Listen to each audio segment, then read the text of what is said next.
All right, hello to everybody hopping in. I'm gonna make sure, look at the chat settings. Let's see, attendees can chat with everyone. Perfect. Panelists can chat for everyone. We go look at the participants. It shows me that.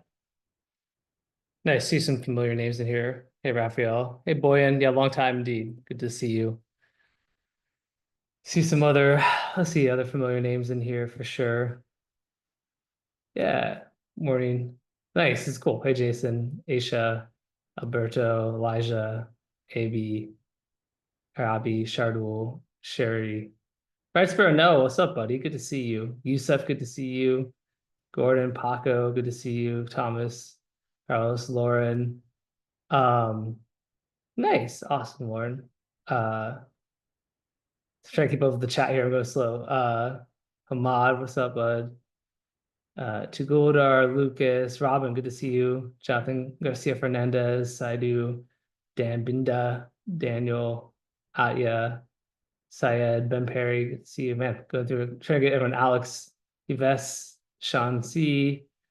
It is going to be recorded. I'm not sure exactly, if I put the replay on, yeah, I might put the replay on like YouTube or something, or we send it out to people who registered. I'm not sure, Leonardo. Um, but yeah, it's really good to see everybody. So first of all, appreciate you hopping on. I'm sure more people will kind of keep hopping on and stuff. Like I said in the emails and everything, like there's really no I don't know. The agenda for this call is just to jam and help people. And not that I have the answers to everything, but I have good experience in some things. And if there's something you want to talk about, then we can do it. Whether that is copy or it's something like like funnel stuff, marketing, business in general, building teams, all that kind of stuff. I'm here to support. I mean, most of you who are on this call know about me, know my background as a copywriter, marketer. Currently my two main big focuses are telemedicine platform, which is doing pretty well. We'll do 50 to 60 million as it stands now for this year. We were tracking to over 100 million. We slowed down growth a bit to focus on like profit margins because we're trying to get potentially acquired or big stake, percentage of us, our business acquired, kind of end of this year, early next year. But that's been a cool business. Learned a lot about that. Thank you, Thomas. Appreciate that. Then I have Copy Starter Pro, CA Pro, which has got 70 plus kind of D2C business owners, all doing between 3 and a couple hundred million a year. And I created RMBC2 recently, which many of you may have gone or heard about. And I don't know. I mean, so I feel like what's cool, I have a pretty good perspective on marketing, copywriting, what's working, funnel structure, running, scaling businesses, like for example, the telemedicine one, and I'm happy to help. So with the webinar format or structure, if anybody's got like a question, I'm sure many of you will. If you want to put it in the chat, you can, but also if you want to raise your hand, I can call on you and allow you to talk, and you can ask any question you have, and we'll just sort of jam. And go ahead. I see, Dan, you have your question there, so we'll do that first. Give me a moment and I'll get to it. But yeah, I'll answer as many questions as I can. I'll ask the group as well, because others might have suggestions. There's a power and a wisdom in the crowd. So Syed, I see you. I'll answer Dan's sleep on the chat, and then I will then go to your side. So Dan asked, to get started, how are you going about building your sales pages and funnels nowadays? Any special tools that you're using to build them? Yeah, I mean, the big thing, it depends on the sales page and the funnel and all that kind of stuff, right? Like obviously there's still different page builders and things like that. One thing I have found to be very valuable is like kind of vibe coding with tools like Magic Patterns, for example. I'm going to show you guys. I'm going to share my screen. Give me one moment. I'm actually going to pull up a Google Doc. So for that additional questions that come in, I copy and paste them into this document so I don't lose track of other questions. So give me a moment to do that, and then I will share my screen. So I got Dan's, which I'm answering. I see Lucas and Richard, and then I've got Syed and Paco with their hands up. So going to try and do all that, answer those and more. Dan said, Magic Pattern sounds awesome. I've been testing out Lovable and Bolt and see if they can really be useful instead of go high levels native pages. Yeah, I mean, Magic Patterns is pretty cool. Here, let me share my screen. For anyone who isn't super familiar with it, like, like I actually made like the initial landing page for RBC2, with it, for example. But what you can do, let's see, this one was kind of cool. And actually, I'll show you guys something really cool in a second, which is that you can use like ChatGPT's like agent function is actually really powerful and neat. So this page here, which I'll should be able to preview it. Give me a second to remember how to do all that stuff. Where do I preview it? Well, I'll come back to previews. I was right here. So this is like an advertorial for like a skincare company, right? And this was something where I was just playing around, but it's around this idea of like these popular eye serums could be disrupting your hormones. The design's pretty nice on it. It's done as this like investigative report of like a whistleblower, seeing how there's sort of these concerns, and it's talking about a Unity eye serum. Right, okay, what's in your eye serum, the concerning truth, and it shows like, things that can be in other competitor products that would be bad. It's got these like this toxicity analysis thing, the shocking numbers, hormone disruptors, irritation potential, skin absorption rate. Then it actually did, and I'll talk about this in a minute because this was not my idea. Like this is why I don't really run this, because it would be like, kind of like a little bit black hat non-compliant. But it actually even created these like fake leaked documents of like other people in like skincare companies like talking about like how they know they have these like crappy ingredients in their products, but are still doing them. Then it did this thing where it took like competitor products, their price, the promises they make, and then reality check about the bad things that are in them. Then it literally created, and I'll show you guys how I did this in a minute. It's pretty wild. Check your eye serum, right? Are you using an eye serum with potential concerns? And it basically has all these brands. So you can select like, a brand, one of their products, check ingredients. Here's what's got this wrong or bad about it. Switch to the Unity Eye Revive serum instead. And so it's a really nice page, right? It's got this little countdown. So it's pretty wild advertorial. So this got made in Magic Patterns, but what's actually really cool, and this is something I haven't shared really publicly. I've shared it in CA Pro, but I'll share it here. Let me go to my chat history. I have to scroll back quite a bit to get to it, but let me see if I can find it. Where was it? If not, I can see here. Or is that just ingredient claims? What's this about? That's eye serum. What I'm trying to get to, and I'll see if I can find this easily, is basically like I use like the agent mode in ChatGPT to like create this actual advertorial. So what I'm saying is like essentially, I know I have other more recent examples. I can find one. Amoxicillin post to vote.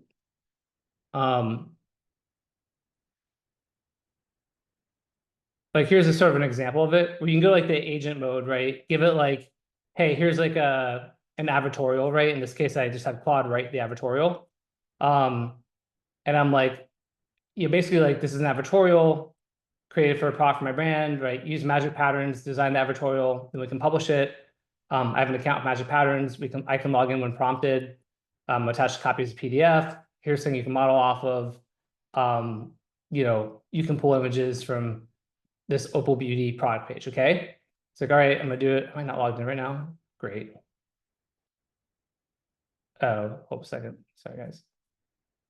It's not showing the video, but basically what will happen is the agent will just go and build all of it. So that's what I did here with this advertorial. The agent came up with this like specific prompt, gave it to Magic Patterns. Magic Patterns was like, okay, I'll create this like advertorial. Like I did it. The agent, ChatGPT agent, started giving it feedback, like, hey, like here's some inspiration to use, replace it. And so literally I just watched the agent, the ChatGPT agent, literally go back and forth with Magic Patterns. And like, this is all the agent, not me. And basically, yeah, all of it was the agent. And basically that's what created this advertorial. So it's really wild because I had an advertorial in Claude, but didn't even have all this interactive stuff in it. But the agent basically decided to add it and create this sort of crazy kind of advertorial page. I've never seen a structure like this before. So that was really cool. The other one, and I'm not looking at the chat, but I will look at it. I know there's like 22 plus new chat things for me to look at there. Is like going back to like Lovable, for example.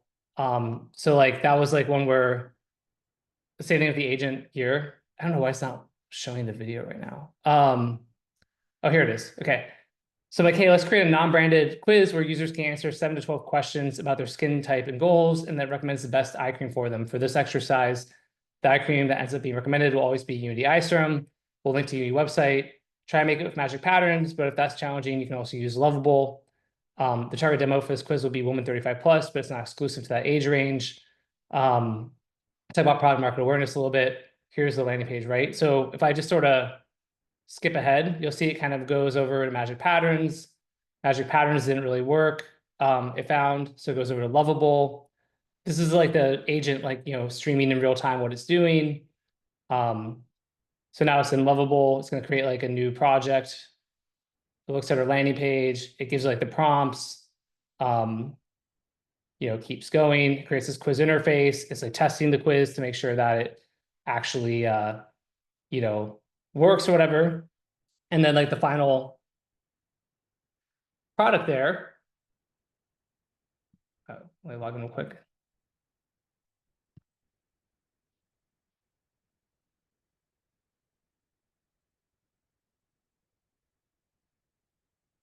Is like this quiz, which I could give it a little more feedback to like improve upon it, but right, start your assessment, you know, what's your age range, what's your skin type? And again, it came up with these questions. I didn't even give it these questions to use, right? Like just sort of like can answer the different questions. What's your budget? You know, how many quick to see results? What's important to you? So like I would tell it in Lovable, hey, add a product image for the Opal Beauty Eye Serum here, whatever it is. I can click Get You the Eye Serum.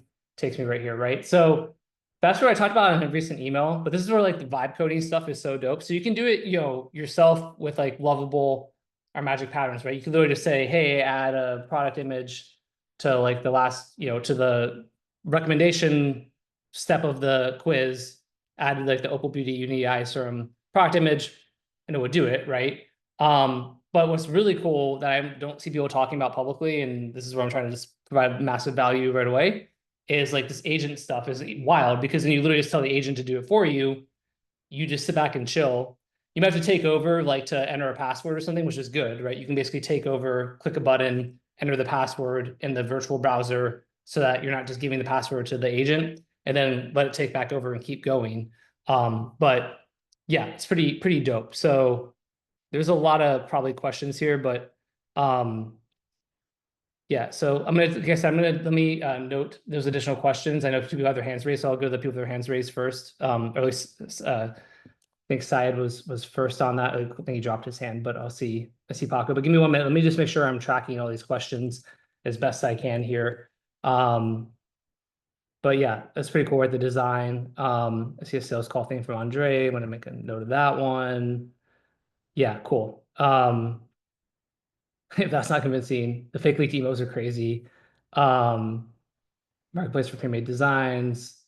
Cool. I see the question from Raphael. Guys, just CIC jury asking a question there, so I'm gonna look at that in a minute. So I'm trying to get through all these, but I'll Stope, incredible. Waiting with a memory niche. Okay, I'll make sure I answer as many of these as I can. Magic Patterns is not well, it is free actually, up to like a certain amount of uses, and then you have to pay for more. But like, yeah, I don't know, it's pretty cool. Like you can actually create some stuff for free, and then you can pay to have more stuff here, right? What you did now and some instructions for me to do later with my AI. It's got lost halfway. Regardless of that, I'll look at that. Yeah, you guys have access to the recording as well. And the magic patterns is what I just shared. Again, it's like a vibe code thing, right? So basically you tell it, hey, create an advertorial, here's the copy, create a landing page, create a quiz funnel, whatever it is, right? And I mean, it's pretty powerful. And then Lovable is like a vibe code app too. So like going back to Lovable, let me just share my screen real quick again, then I'll go to Paco and then Dovi and then answer more of the questions from the chat. Like this is another one where I've been playing around with doing like a info proctor on like a GLP-1 reset since I'm doing telemedicine, right? So this is another one where I had like the agent build it. Or no, this is the content engine I'm playing with, actually. Sorry. There's a couple of things I'm playing with here because they're super cool. I think this was the GLP-1 reset one. Okay, so basically this is like where you could essentially, it creates this dashboard, right? And so somebody can enter like their metrics, like their weight, height, right? Calories, protein, fiber, activity, right? So let's say for the day I had 1,800 calories and 50 grams of protein. Sure, I'll just put the numbers that are here. Let's say I had 6 hours of sleep, 5 on stress, and I lost plus 2 pounds, right? Calculate my GLP score. All right, 42. All right, like, well, what do I need to do to improve my score, right? So there's the idea of this was like, there's like a 21-day GLP reset, and you get this tool where you enter essentially some of your like metrics, and it tells you like, okay, here's how to improve it, how not improve it, right? And then it literally gives you like meal plans, right, for the day and the week, for each week of the 21 days, workout plans. And so literally this is just like the same thing where it's just like vibe coded, where it's like, hey, we're gonna, create this GLP-1 reset plan, right? And then you prompt it, and actually this one I had the agent build for me as well. And so now I could created this, right? Which is super cool. So you can kind of like vibe code little applications or tools, like for people who want to do info products, like, it's like really easy to actually build pretty neat, like interactive info products now, all that cool stuff as well. So, I think it's super interesting. Um, yeah, Magic Patterns and Lovable are both cool. And then another one people like is Builder.io. One of our CA Pro members used that for a quiz funnel and showed the other day, and it was really impressive. I haven't played with Builder as much, but that's also one. Let me go to some people who've asked questions. Paco raised his hand, so let me answer Paco. What's up, Paco? Hey Stefan, what's up? Can you hear me? Yep, I can hear you. Okay. Well, thanks for making this Zoom meeting, first of all. So I really appreciate that coming from you, man. Of course. So to put to put you in some context, well, you know the deal with this AI and copy thing that you have talked about recently. You know that AI can be in charge of all the copy now, or most of the copy now. So uh, I always try to study, old letters and old sales pages, some books, but yeah. So here's my question. It's a very basic question. Do you think I'm wasting my time, like studying through all this stuff, like, Gary Halbert letters or some old school copy to understand how the principles work? But as AI now can be in charge of everything, do you think I'm kind of wasting my time? Would you do that, or what would you do if you were a founder, a first time founder? Yeah, that's a great question, Paco. And to what Rohit just put in there too. Yeah, I don't think it's a waste of time. I think that if you were like only studying and not implementing, that would be problematic because you do ultimately get the best like data and kind of like the feedback loop from putting things live, testing ideas, testing copy, funnels, ads, everything, right? So you have to do both. Like you do want to make sure you're actually putting things into the wild and getting real life data and feedback. And yes, the AI is incredible for doing design, coming up with ideas, writing copy. But I think it's still valuable to understand classic copywriting, direct response, like principles and concepts for several reasons. One of them is like just your ability for judgment is really important because even though AI can write really great copy, and if you use the right processes and things like that, the copy will be, pretty damn good, like the vast majority of the time. Um, your ability to know if for some reason it's not good, or there's some little part that's off, or some little thing that could be better improved, right? Those are all like really valuable things. And so again, how do you get that knowledge? And it's really through both experience, like putting things live and testing and things like I said. But also if you kind of understand those classic principles through studying them, that's also valuable. And then I think the other reason why there's still value to it is you will get a lot of ideas, right? You'll get, if you're an astute student, then you're going to get a lot of ideas around wow, that's a really interesting angle or hook. Or I wonder if you could take this and change it in this way and use it in 2025, and if that would work, right? It's the same thing, honestly. Like I enjoy reading like books from the 40s, 50s, 60s, 70s, and 80s. Because you'll just sort of see things get referenced sometimes that were maybe like culturally important in 1975, right? Or something that like everybody knew about, but that for whatever reason didn't have the survive the test of time. And so like maybe like a celebrity who had a really interesting story related to health, or even something around like a weird unexplainable phenomena that happened that people like was a big news story in 1965, but like yet nobody talks about today. But like there's some kernel in there that could be like an interesting idea in storytelling or in marketing or in content. And I think it's the same thing with classic ads and things. So again, I think where you need to be careful is if you're just only studying like classics and not actually also implementing things. But definitely familiarizing yourself with copy and marketing and as those stood the test of time. I don't think there's anything wrong with that. Does that answer your question? Yes, of course. Thank you so much, Stefan. Yeah. Just to add up to to that previous one, if I can quickly, how will you prioritize your study time? Like first of all, the old school letters or your competitors or what? Like what? How will you prioritize your information consumption? You know? Yeah.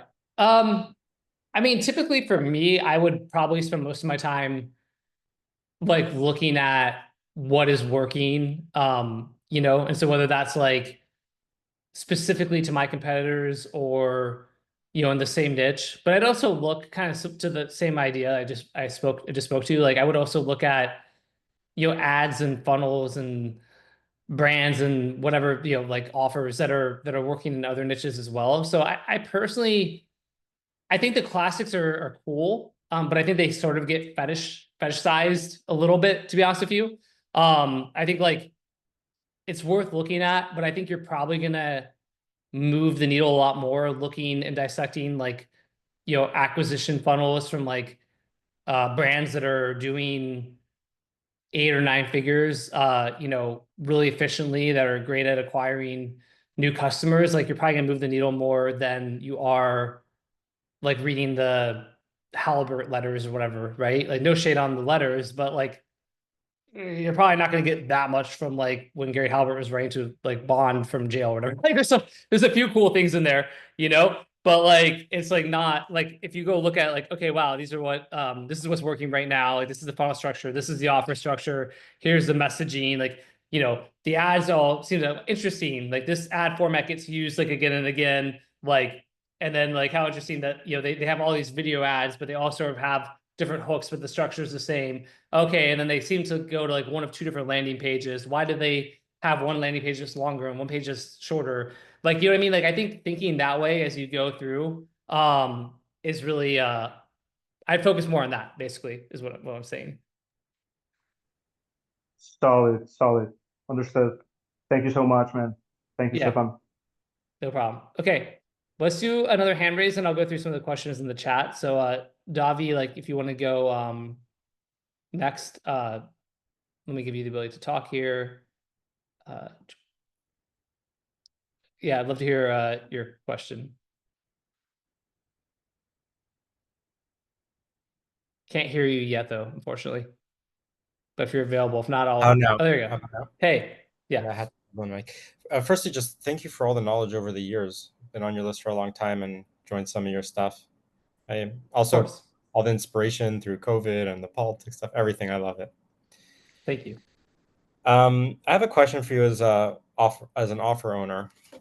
Um, I've been in the supplement space for many, many years, about a decade now, and I just launched my own offer. I launched a really amazing kids multivitamin, and I Nice. launched it on Amazon because it's the channel that I think is the most efficient in terms of PPC spend. And I've like self-funded the whole thing, and I don't have a lot of money, so I needed some sort of like level of efficiency in the PPC spend. But I'm in a bit of a weird situation now where I have enough money left to either be able to place my second order of inventory or to promote it through PPC, but I can't do both. And also, I set the sale price right now at $34.99, which I don't know if that's high or low because I've sold supplements for $75 or more, and of course there's kids multivitamins for $10, but from my experience in the supplement space, I know that the price is low enough where like my CAC will probably be higher than that.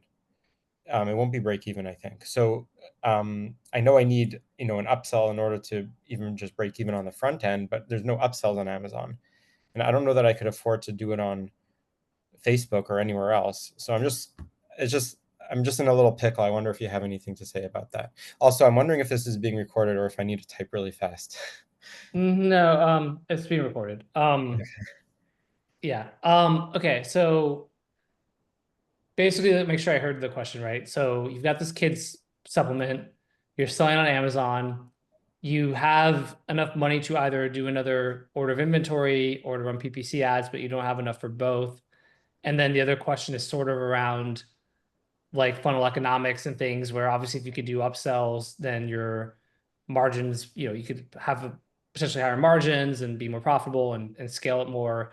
But obviously you can't do that on Amazon. So you're sort of just trying to figure out where you focus almost in a way in the next course of action. Is that a good summary?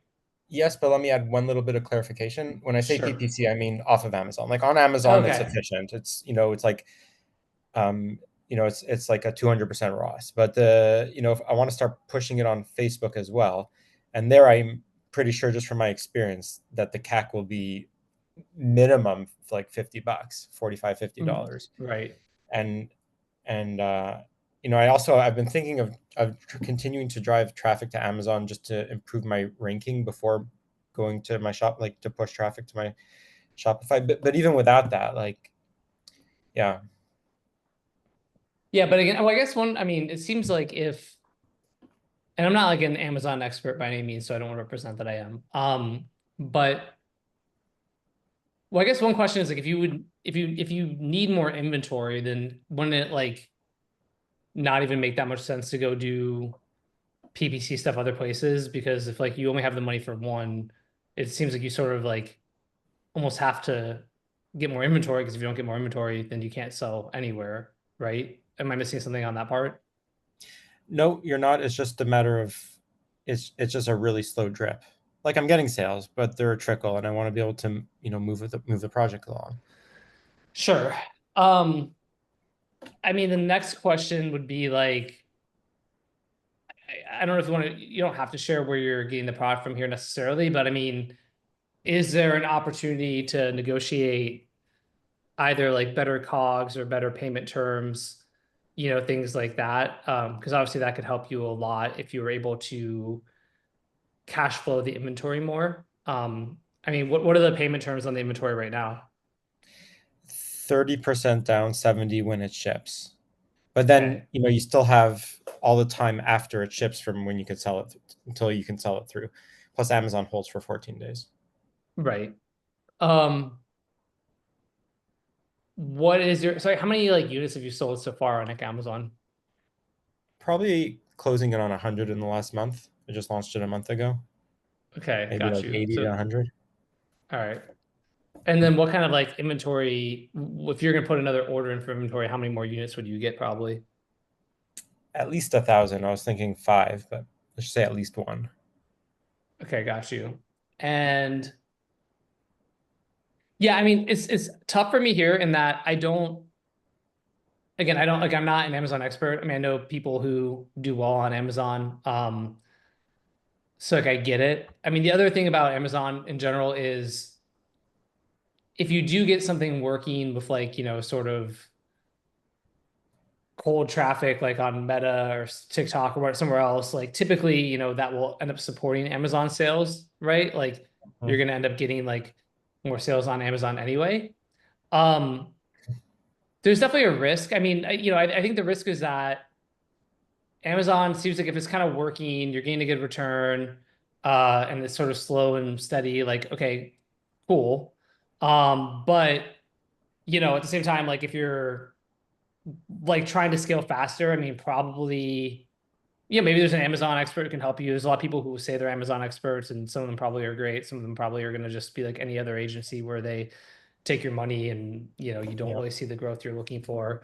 Um, and so again, I don't want to speak to like too much to Amazon because I just don't have enough direct experience. Understood. You know, if you're gonna do PPC or, you know, just what like basically run meta ads, you know, like there's obviously way more scale there. Um, but I mean, what kind of like budget, like how much money could you tolerate losing uh to figure it out on somewhere like Meta, let's say? I could put in a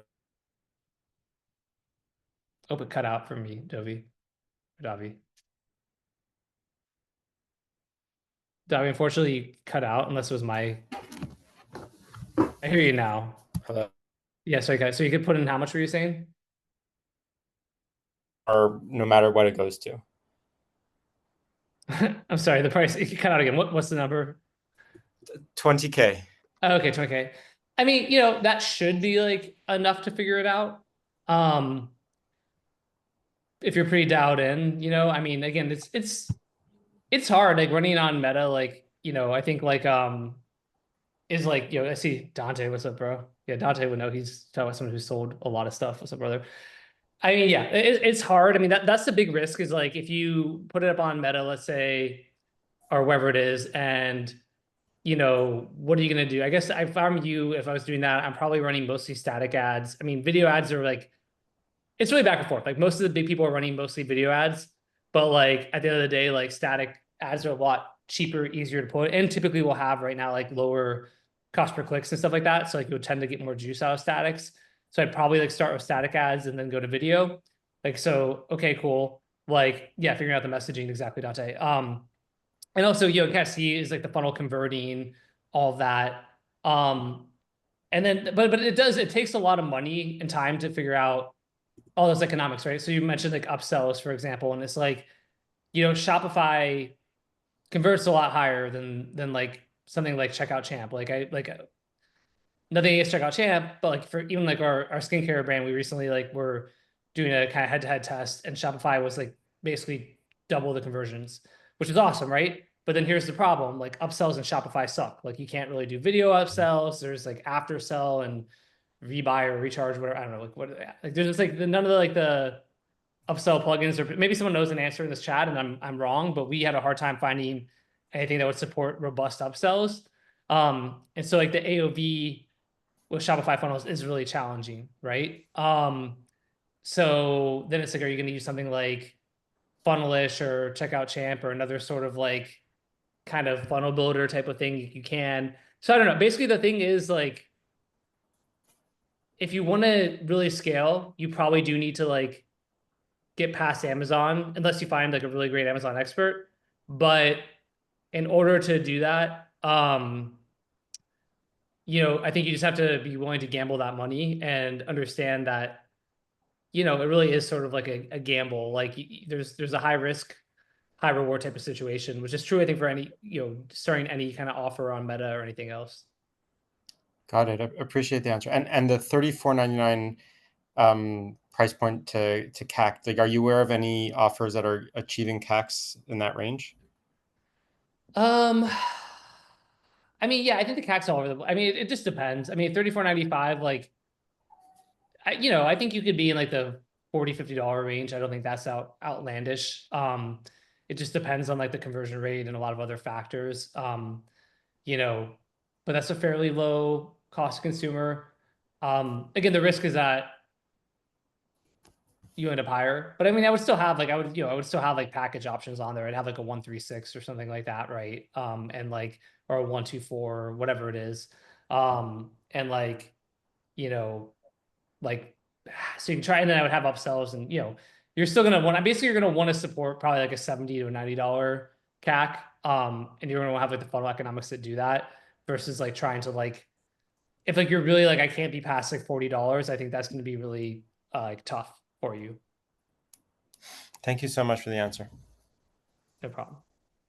I see that chat blowing up. I see some people have raised their hands as well. So I will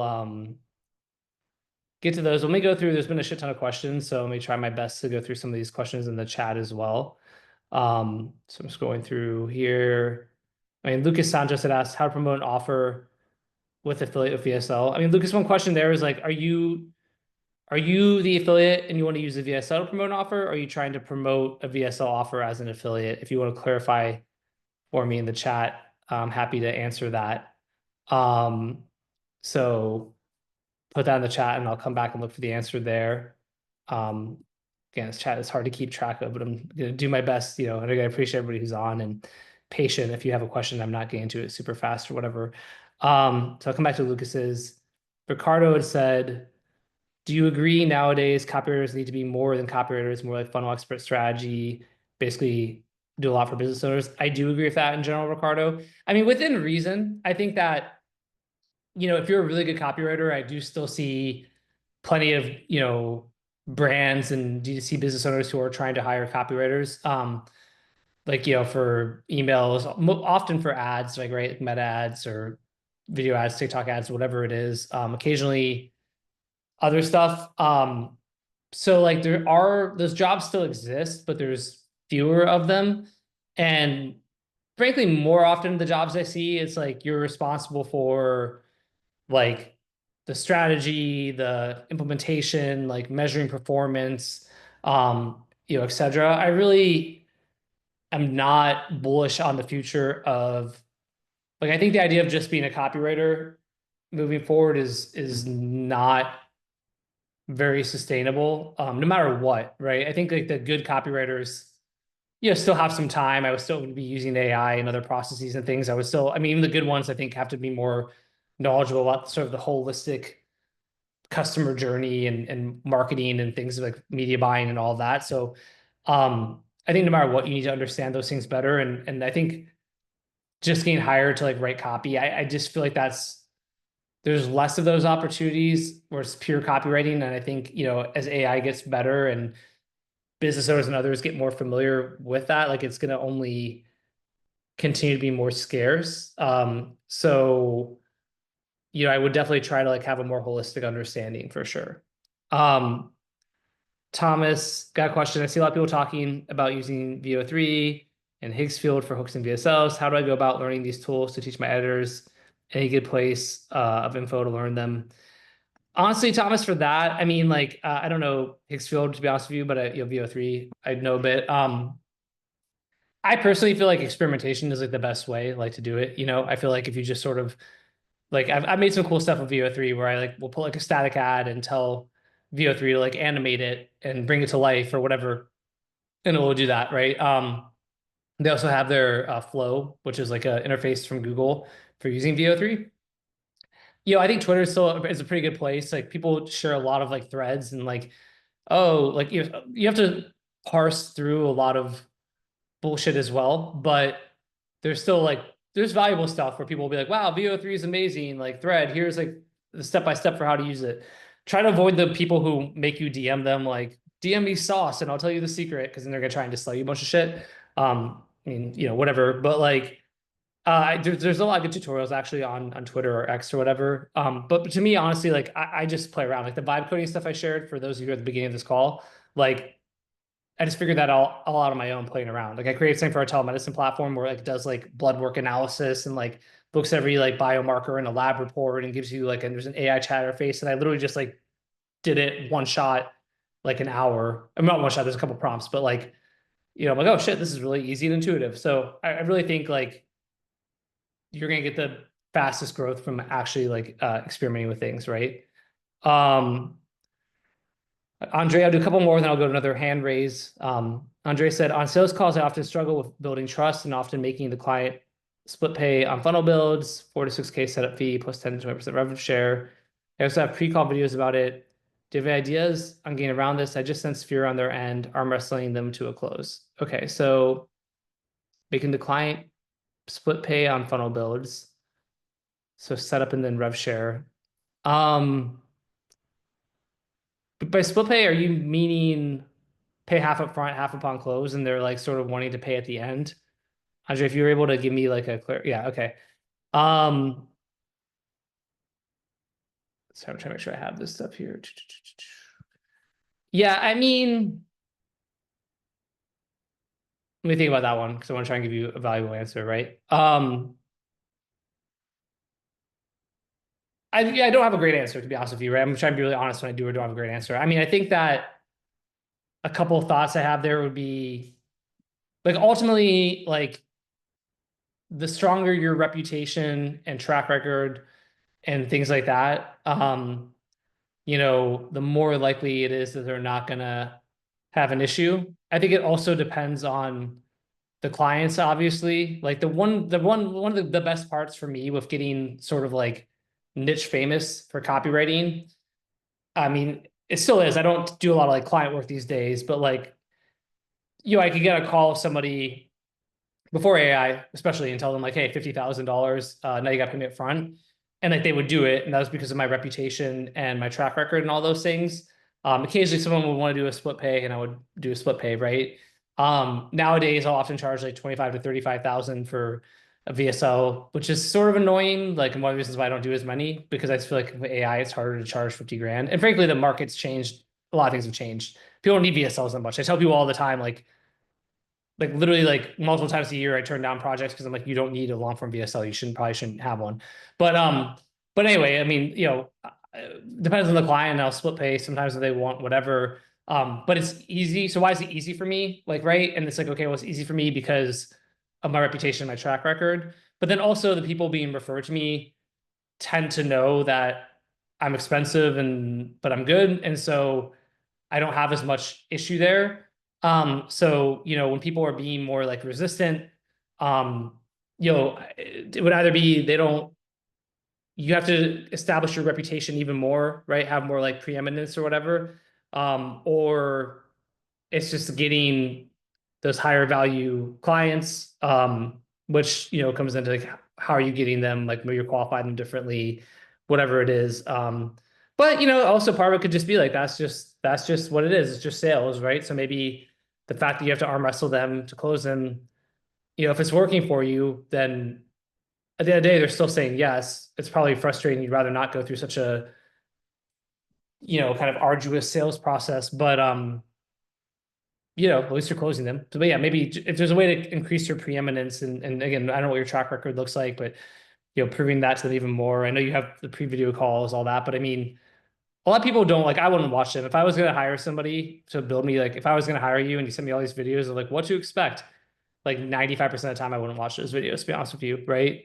But I wouldn't care. I would just be like, does this person have a track record? Are they good? And when I talk to them, do they really get it? And if they all those things were true, then I would like just pay you the money. And it's always like the thing of like, I've said this for many years now, but like if somebody truly believed that they're gonna give you $1 and get $2 back, if they really believe that with like no hesitation, they would give you $1 every time, right? Like they would go take out like a loan, they would max out their credit card, they would do anything they could to give you money, right? So the question is, why don't they don't fully believe it? If you're closing a lot of them, they believe it more than they don't, but they don't like truly believe it. So like, how do you?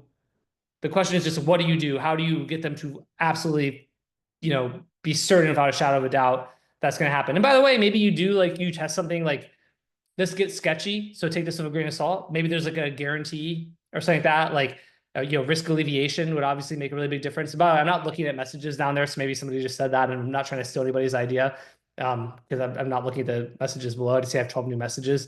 But maybe there's a, you know, some kind of risk alleviation or like, you know, a way to remove all the risk, right? But it has to be something that you can really fulfill on. The reason it's sketchy is what you don't want is like if you have like a performance guarantee, but it's like the wrong client, and then they like don't implement or execute or do what they're supposed to do, and then it drags on for 6 months and they keep asking you for more shit.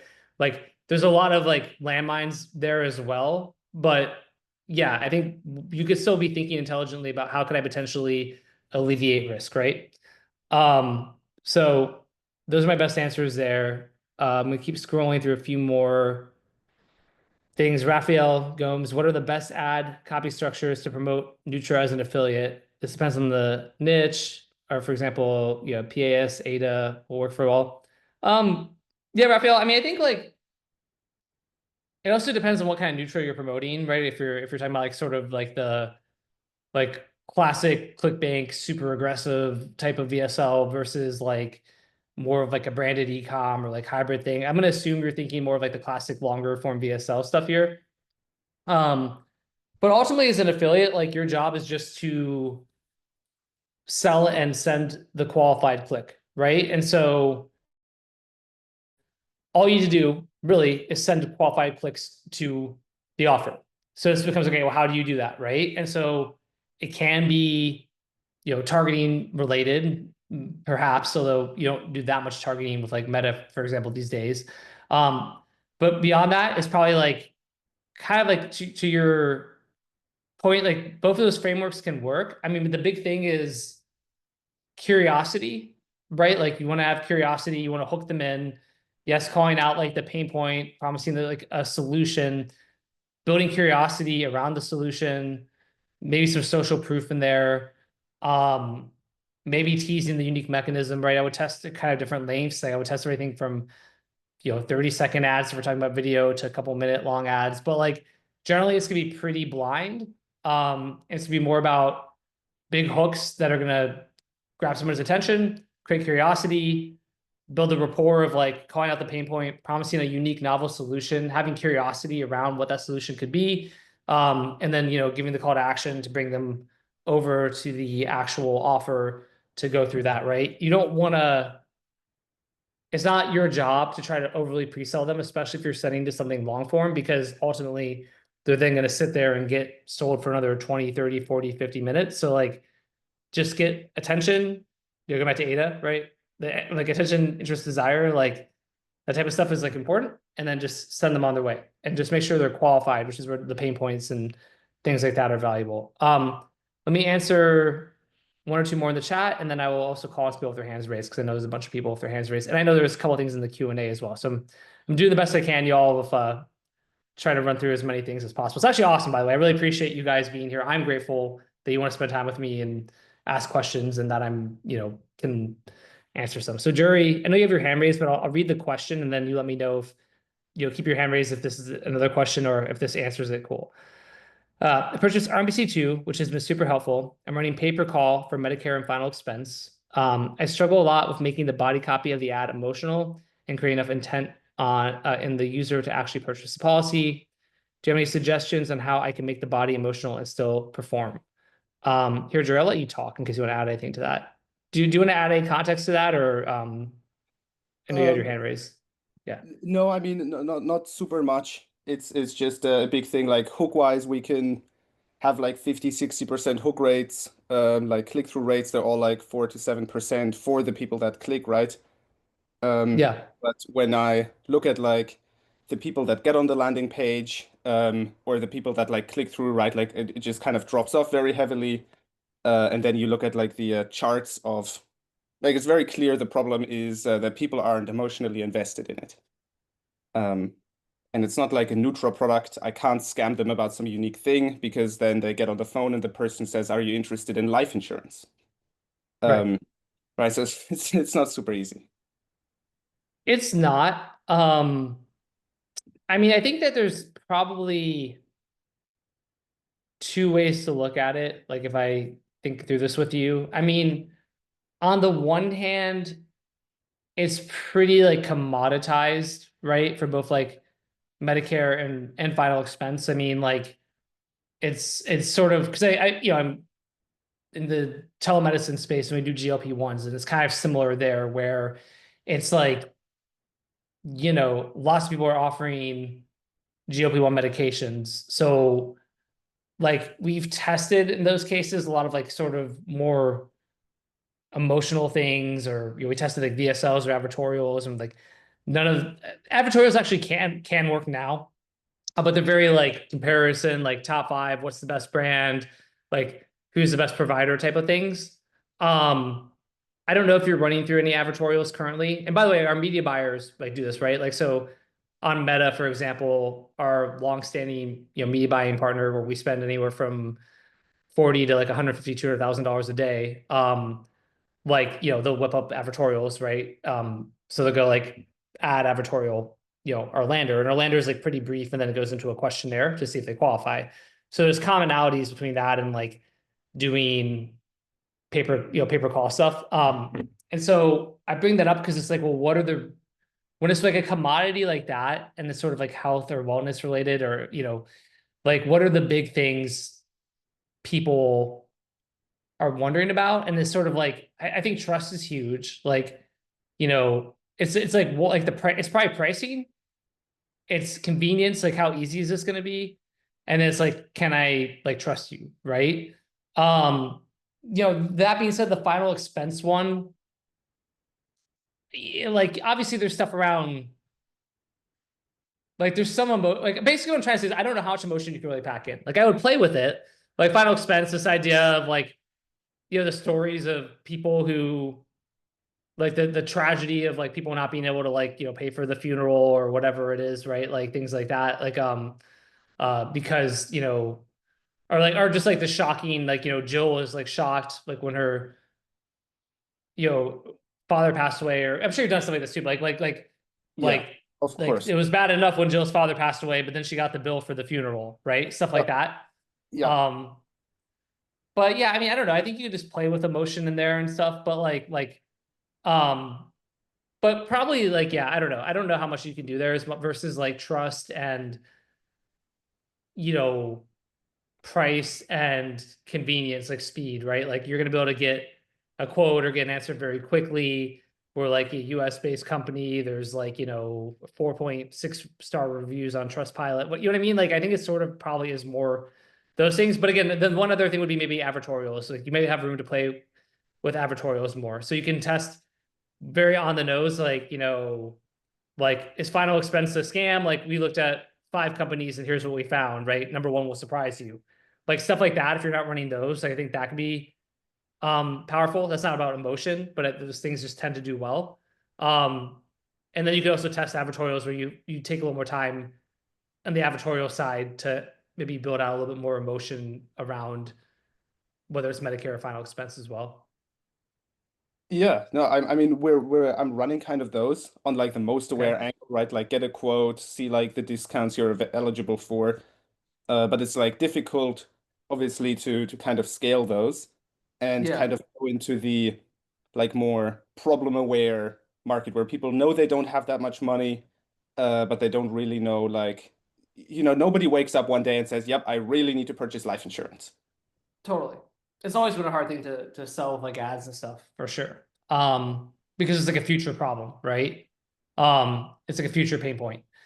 Exactly. So yeah, I totally get it. But that's where,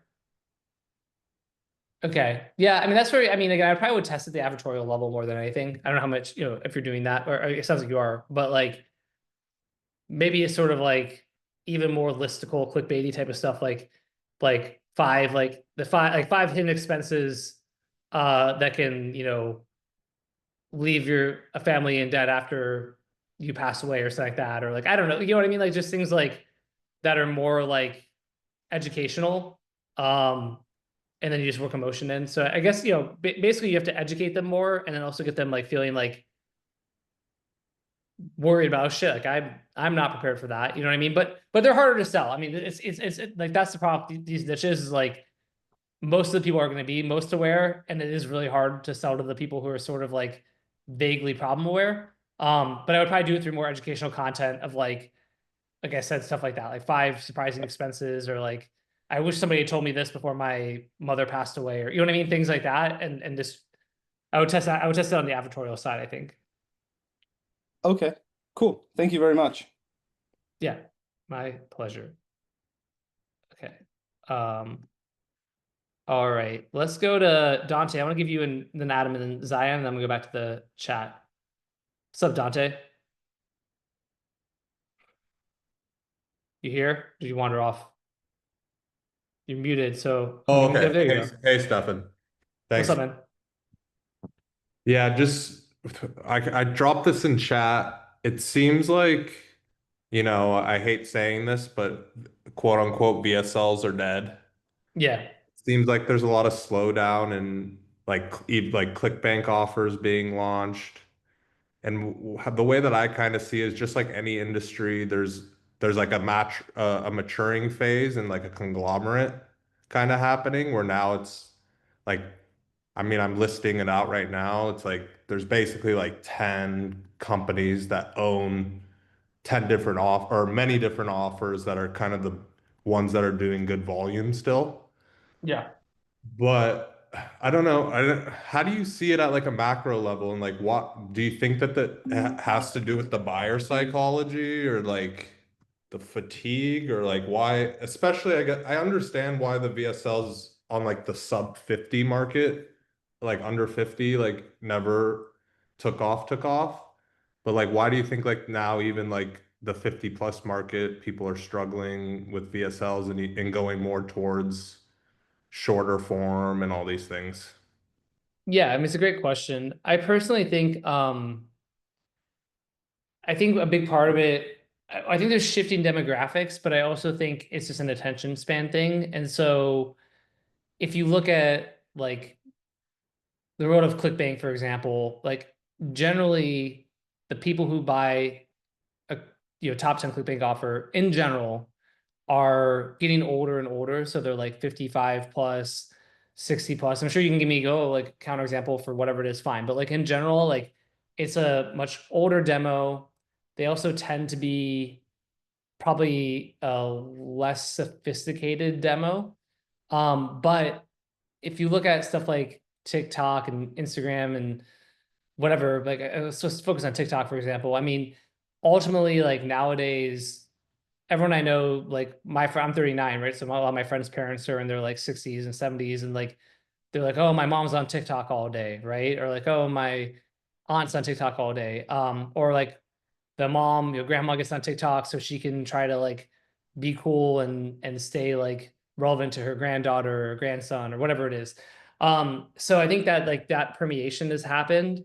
And the result of that is that the average consumer, like their attention spans are even shorter than they were a few years ago.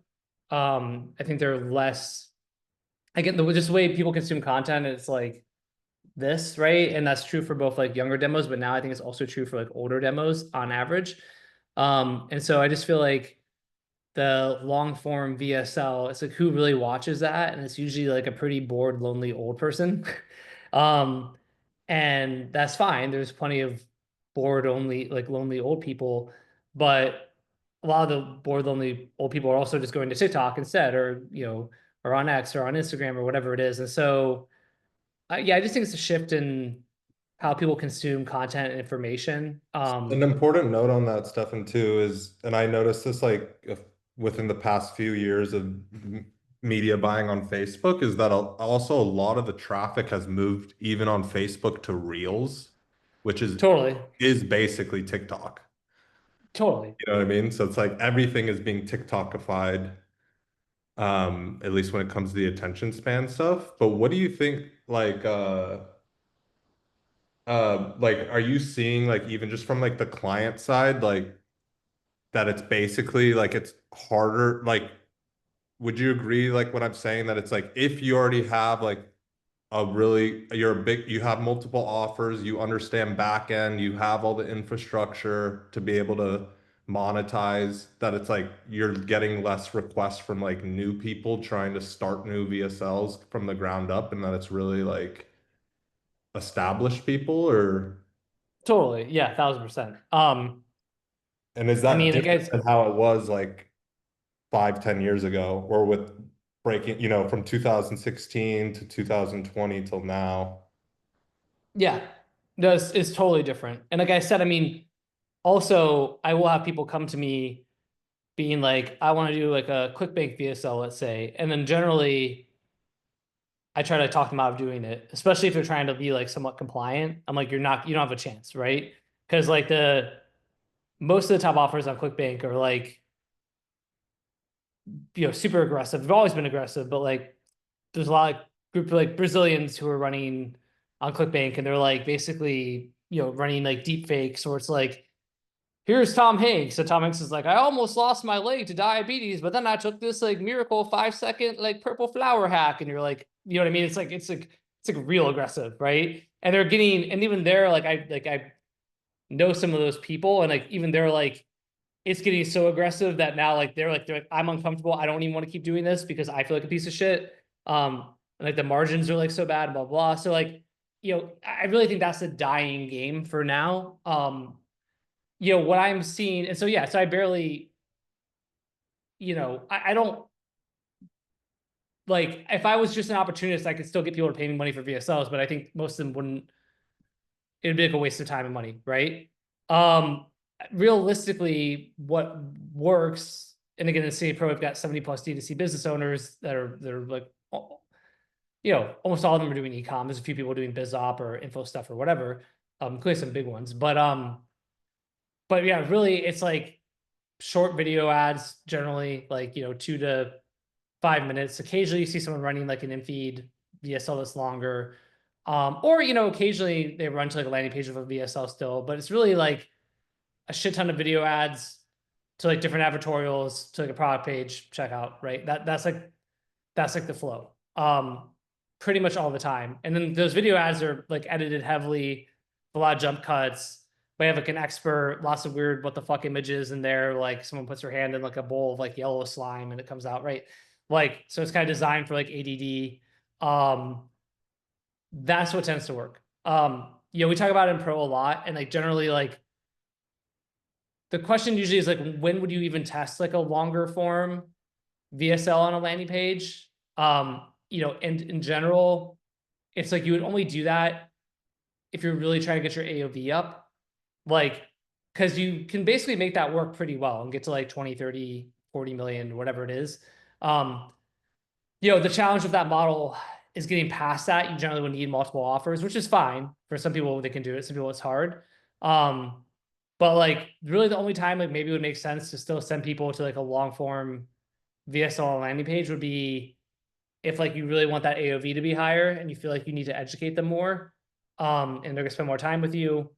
But it's a very rare, like I said, out of the 70 people in CA Pro or business owners, is like, with their partners, 120 people, but like, maybe I can only think of one person who runs to on page via, besides there's a couple clickbait guys that are like, have been in the master for a long time and they just do whatever. But like maybe 1 or 2 people who like run to like, kind of like white hat-ish VSLs on landing pages. And even then they do a variety. They do both like in feed and they do on page. So yeah, I don't know, man. It just doesn't seem like that's the model anymore. Cool. Thanks, Stefan. No problem, man. All right, Adam, let's go to you. You've had your hand raised for a while. What's up? If you're available, if you're here, then unmute yourself and feel free to share. If not, I'll go through some more stuff in the chat. Actually, I'll go look at the Q&A. I noticed the Q&A too. There you go. What's up, Adam? Hey, what's going on? What's up?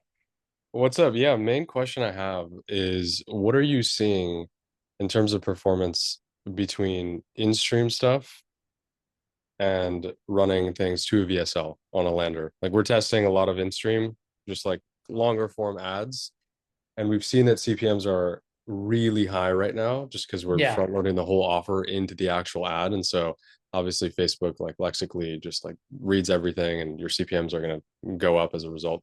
So yeah, just curious what you've been seeing. That is the problem for a lot of people right now. I mean, and for Dante, if he's still on this call, like that's the one kind of counter to what I just said is like Meta. I think that is he still here? Yeah, he's good. Yeah, I mean, Meta like is such a fickle bastard. So still most people are running video ads and making it work. I mean, you might, I don't know how long is like are the VSLs you're running sort of like in stream? They're short. They're like 5 minutes. We've done some like 10, 15-minute ones. So they're shorter. We're in the finance space, so it's a little bit different. Yeah, I mean, it isn't because it's still about the CPMs. Like it's still about the ad costs, right? Yeah.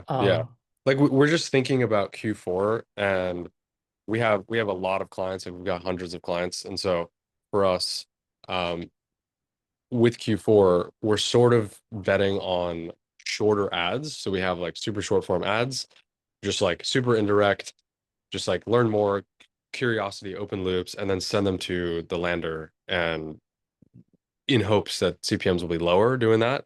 But I'm not sure. No, I think it makes sense. That's probably what I would look at doing. I mean, and to be fair, actually, when I'm thinking about it, there are so a couple of things. There was like obviously that massive the secret trust fund offer, right? And you know, that was an on-page VSL, financial, crushed it, maybe still crushing it, I don't know. There are some other DR brands, and I say this for Dante too, that now that I think of it, will run like a 3 to 5 minute video ad to a VSL page. So again, it's definitely not, it's definitely the minority of people now. But like video has been really expensive for a lot of people lately. So like I do see a lot more people running like statics. A lot of them are just, they're just doing like static to advertorial to product page, whatever, and they're just doing longer advertorials and things. But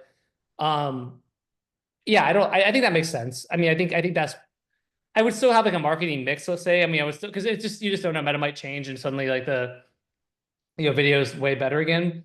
But as of the last like 2 months, they have been penalizing people for video a lot. So I would do short video ads, but I honestly would also just test statics. And if you have to put an advertorial in front of it, fine. You know what I mean? Because you are going to probably get typically like the best kind of CPCs and CPMs and stuff on a static ad. Your problem with static ad is like, are they sold enough? You still have to do a lot of selling after, right? So that's fine. You could test like static to a lander for VSL, but I would probably typically go static advertorial lander for VSL and probably like test that, and then doing shorter ads and seeing if the CPMs and CPCs are better there, I think also makes sense. Really? Okay. So even in the finance space, like you've seen right now, advertorials to VSL are doing good potentially. Well, especially for, I mean, I don't want to tell you I'm super down in the financial space, but I mean, I have seen that even the secret trust fund thing was running that way for some of the ads, but I'm also saying especially for static ads. I mean, depending on what the static ad is, like, you know, it's just hard to, like, typically really long captions on static ads don't do like that great. And, you know, so there's only so much information you can fit in. So it doesn't need to necessarily be a really long advertorial. It's much more like on native where you'd have like a sort of squeeze page type of thing, you know? I think that would be worth, I would definitely have that in my marketing mix and at least test it, because again, I just sort of feel like if you run a static, you might get way better CPC, CPMs, but you just need like the, you need them like sort of enough intent there that when they do click through to the VSL, they're not like, what the fuck is this? Why am I on a random page of a video? You know what I mean? Like they're like actually primed for that. So that's why I would still put some sort of like interstitial like advertorial in place. Okay, interesting. Yeah, and if it's a text, like if it's a static with semi-long form text and they're already in reading mode a little bit, so just sort of like following that flow into the advertorial, then from there, VSL, that makes sense. Yeah, that's how I would approach it. Cool. Thanks, man. All right. Yeah, Super of helpful. course. Yeah. All right, awesome. All right, cool. I'm gonna go to the FAQ, the QA section. And then I know Zion. Actually, Zion, you had your hand raised for a while. Let me switch to you. 1 second. Hey, Zion. If you're able to, yeah. Can you guys hear me? I can hear you, yeah. Yeah, so basically my question is the one I put in the chat. So I struggle with using AI, and I just think that it will make me a bad copywriter if I use AI. And when I don't use AI, I am not able to like generate ideas and angles. That's that's my, so how do I use my so how do I generate ideas and angles without it? Got you.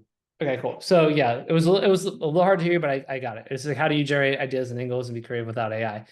I mean, I don't think there's a magic answer to this.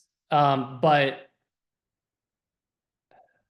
if I just zoom out to like a macro, and I'm trying to get too like esoteric here, but it's like, what are ideas? Like ideas are just combinations, right? So like ideas are combinations of basically a new idea is a combination of old ideas generally, right? And so what am I trying to do? I mean, first of all, I'm trying to like expose myself to interesting ideas often. And so I think, you know, one of the most immediate and important things is just curiosity. Like part of it is looking at what's work. I mean, one of the easiest things you can do is go look at like what's working in other niches and categories. So for example, just talking with Adam about financial, right? So it's like, okay, like that's interesting. Like here's like a big idea or a hook or whatever it is in like a financial promo. Like how could that be applied to health or vice versa, health to financial or a gadget or whatever it is, right? Like how do I take or dating or info stuff, right? Like how can I take a winning idea over here, or an angle or whatever it is, and then apply it to what I'm doing, right? What would need to change? What could be the same? Like, so I think that's like a really obvious and apparent thing. Like you can do, like you could go look at the ads library for other brands, make a note of all the different like hooks they're using. Those are really interesting hooks. How could I potentially take that hook or angle and put it into my ad, right? And then honestly, it's like doing the same thing for things outside of like offers and brands. That's where I think curiosity is helpful. Like, but if you like go look at like news stories, like do a little bit of doom scrolling on social media, like look at like topical things are always going to be low hanging fruit. You go see like what's in like the zeitgeist. What are people talking about right now on what's trending? You can look at Google Trends, but also again like X or other places. Like go look at viral videos, right? Like okay, like what's viral on YouTube or TikTok or wherever it is. Like okay, what's like the structure of that? What's like the why do I think is viral? What is it that hook people in? How could I then apply that? So I think a lot of it is just like increasing your exposure to ideas, angles, hooks, and things that are working in other places. And then asking yourself the question of like, what would it look like if I were to transfer that to what I'm doing, right? That's probably the easiest way to do it and kind of the most like low-hanging fruit. I think Brian, I agree. A technique for producing ideas is a good book. It kind of talks about what I just said with like the combination of ideas. But it is, you know, it's helpful. But Zion, those are just some of my kind of initial thoughts there. So hopefully that helps. I understand. I understand. And can I ask another question, please? You can, if I can't hear you super good, I might ask you to put in chat, but give it a try here. Yeah. How will you go about using AI as a beginning copywriter so that it does not curb your learning process? Can you put that in the chat? I couldn't only hear part of it. I heard the question on like AI, but I couldn't hear all of it. So if you might type that in chat, I'll give you a minute to do that there. I know Sardar just asked while I'm waiting for that. Do freelance platforms, are they still good for new copywriters, or is cold calling approach better? I don't know. Brian, you might have a good answer for that if you'll put in the chat, because Brian Spinello is the freelancer, as I would call him. Like if you want to get clients or learn freelancing or anything like that, like, you know, I don't know if Brian's still in the chat, but assuming he is, Brian Spinello, go get on his email list and follow him. And I have no affiliation with Brian. I mean, he used to be in CA and stuff like that, but he's like the man. He has great content on that. Yeah, he's a legend. Exactly, Cody. Of course. Suzanne, how would you use AI without curbing your learning process as a beginner? That's also a really good question. I know some other people, you know, the conversation came up in the chat previously as well. How do I answer it? I'm trying to think of the best way to answer it. I mean, I think you just do both simultaneously. Like I would try to be comparative again. Like I would probably still be studying, like still learning, look at, you know, winning ads, funnels, whatever it is, you know, use proven AI sort of systems and processes. And then kind of compare your outputs to what you see when you're, you know, looking at proven things that are working, things that are have been successful before. And also look at if there's any differences or things that are missing. I mean, that's sort of like the short answer. Like I really do think like most beginners, I know this could be controversial, but like if you use AI correctly, it's almost certainly going to write better copy than any beginner copywriter is going to. And I really don't think personally that, I think that's okay. It's good. I think like the writing process, as much as like people love the idea of being paid to write or be a writer, I don't think the art of writing is that crucial for copywriting specifically. There's a lot of great things about writing, like wonderful thing to do. But it's really about the ideas, the messaging, the structure, whatever it is. And the AI can generally do a lot of that. So I think the way I would look at it is it frees you up to then, like I talk about like a copy thinker, like think about what the output is and think about like, does this check all the boxes? How does this seem to stack up against this other thing I've studied or these other things I know are good? What could potentially be added or improved, right? All those sorts of things. And that's kind of how I would approach it there. So hopefully that that helps somewhat. And thank you for the questions. Let me go into the Q&A section here because there's a bunch of questions there. And guys, I do have let me look at my calendar real quick. I think I have a hard stop in like 15 minutes. So I'm gonna try and get through as many of these questions as I can. But then I have a call about tracking and attribution for the telemedicine platform company. Super fun stuff. But I'll try and do like a part 2 for anybody I don't get to today. I'm trying my best. So, forgive me if I don't get to somebody. An anonymous person, I remember you saying ClickBank style on page VSL, saw big performance drop-offs recently. If I'm interested in doing affiliate for the next 1 to 3 years to get more experience plus cash flow, got RMBC 2 by the way, would you recommend any particular type of affiliate like lead gen, Nutra, e-commerce, something different? Ultimate goal is to own my own offer in the next 3 to 5 years. So affiliate would be a way to save up for that, get some experience.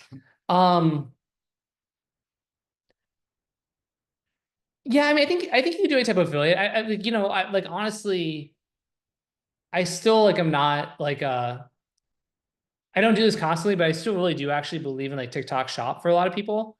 I think that's a really interesting marketplace for people to play around in. And the reason why is because essentially it's like there's virtually no cost, very low cost to be like an affiliate on TikTok Shop. You can sort of like you're creating content like videos and you can both use AI and use your, put yourself if you're comfortable being on camera. I mean, you're an anonymous attendee, so maybe you're not, but like you can test a lot of hooks, angles, things like that very quickly, messaging. You could potentially find somebody to go live for you, right? Kind of partner with them. Maybe it's like a personable young woman or man. And I mean, I've seen even when I did that TikTok Shop like sort of course thing like a year ago with Wi-Fi Money Guy, and like it did pretty well, but like there was plenty of people from there, and also like my wife and her friends and stuff, like my cousin's wife, like they started going on and putting videos and they started making money. They're like, oh wow, I made $200, I made $500. Like it's actually like probably like the easiest way to make money as like an affiliate is a TikTok Shop. I mean, I think you just have to like, you have to grind a bit, you have to put a lot of videos, get one that hits, whatever. But I still actually think that's a really good place to, make some money and prove out, get feedback for angles and hooks and things. So I still really actually like it. Beyond that, I like I'm not dialed enough into the affiliate world. Like obviously there's people doing like stuff like final expense and healthcare and solar and like gambling and all kinds of other things, right? I don't know. Like I'm not dialed enough into like the affiliate world to tell you what the best ones are. I mean, I think part of it, also just play around, experiment, test some things, all of that too, right? So hopefully that helps to answer it here. Abby had said, where can we go through these kinds of funnels for research? Yeah, I mean, there's different spy tools you can use, but like honestly, like if you know some brands, even a few, and you go into like the the ads libraries in Meta, for example, then you can start like clicking on the ads and going through. The other thing I talk about a lot will be like on like native, like you can just go to like, I mean, depending on where you are, you might need to use a VPN, but if you go to like weather.com or like type in like local news Tulsa, right? Like, I'll show you guys this like, this is always a good way to do it. So you're literally just like, I put like local news Fort Lauderdale, but generally you find like a local news site, they're generally gonna have like a bunch of native ads on them. Of course, the one I've clicked may or may not. Let's see, something about like a bear hunt or something. It's great because you tell I live in Florida. Right, then you get down to like around the web, right? U.S. cardiologist warns aging seniors about blueberries for breakfast. Gundry MD. Well, we know Gundry's pretty big. Another cardiologist in North Lauderdale. 1/2 cup before bed burns belly fat. I tried this generic Viagra, and here's what happened. Right, Fridays is a telemedicine company. They're like a competitor of ours. We're not doing ED stuff currently, but I'm actually going to save that for later. To go through like these hearing aids, right? And you'll also notice you'll start to see like similar ads like a lot. So that's one of the easiest ways to go like find things to funnel hack. And then by the way, then once you go through like, for example, Oracle hearing, right? Let's like, you go look through like Oracle hearing, you're like, all right, interesting. Here's the advertorial, apply discount, check availability, Oracle. Like then I would just go to like the ads library. And like, let's see, right? Are they running on Facebook as well? Oracle hearing. When were the ads last launched? August 11th, August 12th, we're on the 21st. Okay, so they're not like huge on Meta, probably run more on native, but like, then I would like watch the ads here, right? I would click to learn more. Is it the same funnel? Is it the same advertorial? Okay, we have this advertorial here. What was that? The same one we had here? It is. Okay, so they're running the same advertorial on native and on Meta, right? So this is what I'm talking about, kind of being curious. But again, if I go through like just like find like local news sites, like save the stuff so you have like links to them, like take a screenshot of the advertorial, the ad, whatever it is, go to the landing page, then go see, okay, are they on Meta? Are they on TikTok? For TikTok, you can use stuff like Callow data and other tools to go look. And I can start to really dissect and understand funnels. And I think that's one of the best ways to like learn and understand marketing more holistically, look at patterns, like, right, and just really be thinking while you're going through it. Like focus less on the copy and less on like every single word, and like zoom out a little bit and think about the macro and the structure and like the ideas and what are they doing and what does that journey look like. I think that's really the biggest shift for a lot of people who are early on, especially, that can make a really big difference. All right, Zach, sorry I wasn't able to answer your question, man, but that hopefully answered that one for Abby. Zach, I answered your question about AI in here. Adam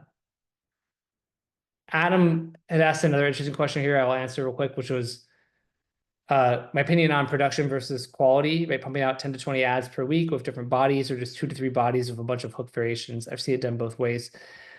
Yeah, Adam, for that, like generally, I just think it's what works for you, I guess I would say. Like I see more big brands that tend to do like a handful, like essentially it's often like the same winning caption again and again and again. Maybe there's like 2 or 3 captions, and then like the video ad itself is, there's just a couple like video ads generally that are really good, and they just have different hooks in front of it. There are big brands that are testing like 100, 200 creatives, like crazy amounts. Like we looked at one in CA Pro recently where it was for like Primal Queen, which is like kind of a carnivore supplements for women. Their Primal Queen crushes it, right? But then what we were talking about in CA Pro with a lot of their business owners, right, all doing high, like, volume, it's just like hard though too. Like it's hard to keep track of it. It's hard to like keep track of which ones are working. Like you're sort of spending money. Like basically what the consensus there was like, testing a good amount of variance is fine. Testing hundreds is really hard. Typically doesn't make sense. Like testing, 20 ads at a time or something, or 30 ads is probably okay. But then to your point, generally we're doing what I just said, where it's typically like a few ads with like different hooks or variants, and then every week some new ones coming for the telemedicine platform. Like generally it's like basically test new ads once or twice a week, probably twice a week, let's say, but they're generally 1 to 2 captions and then like 5 to 10 like images. We actually basically run all static for ours. We actually ran video, and the CPAs are a lot higher than the statics right now, going to the point that was mentioned before. So that's my take there. I want to look at some other questions that people asked. So give me a second here. That's one from Ricardo that purchase WC2. I just want to ask about the memory niche, and Brian shared something there. Emails covered in RMC2 are great. One other sequence I think is critical to e-com is asking people for product reviews. Do you have a great sequence or advice for that? That's a good question if somebody had asked. I may have missed it. But yeah, I can. I mean, typically the way we do that is like for telemedicine, for example, is it depends. Actually, we ask for reviews a lot, but like we'll actually ask for like reviews pretty early on. So we have like our like the call center and like a retention team that calls people and all these sorts of things. And generally we're like, hey, if you've gotten great service or got a great experience, so far, will you go leave us a review on Trustpilot, right? And often they will. And so we actually like doing it that way because I mean the medications work. It's a GLP-1 medication, but like getting them to like rate their experience so far, can be nice if you've given them a great experience so far. Like you can kind of get a lot of 5-star reviews very quickly. So we do it that way. Otherwise, yeah, I don't know. I think for us, like we just generally put that into like a welcome sequence, but we'll wait like a week or two. Basically after they've received the product, use it for a bit. How's it been so far? Like, right, are you happy? By the way, you can always call us if there's any issues, whatever it is. So yeah, that's how we tend to do that. Question, but I can if you ask that in our MBC2 Facebook group too, I'll do my best to answer more. Guys, what I mean, I really want to answer more questions, but I have a hard stop, which I wish I didn't. So I feel like really bad. I'm sorry for people ask questions who I didn't get to yet. I'm happy to like commit to doing another one of these though.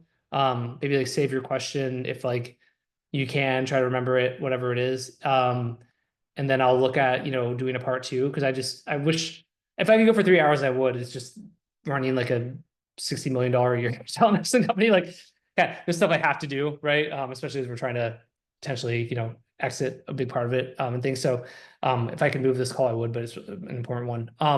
So guys, I'll try and share the recording as well. Probably put it on YouTube and email that out. And then again, for anyone whose question I didn't answer, like I said, I'm sorry that I didn't get to it. I know Salman asked, can you mail me the question? I mean, you can, but I'm not going to guarantee that I'm going to answer it because it's just bandwidth. I would love to, if I'm able to, I will. It's just bandwidth, so, but I will do my best, and again, everyone, yeah, thank you all for coming and joining. It was great to see so many people here. And again, I'm very honored that, you want to take the time to hang out with me and ask questions and just, I'm glad we got to jam and let's do it again soon. So thank you all. Really appreciate it. All right.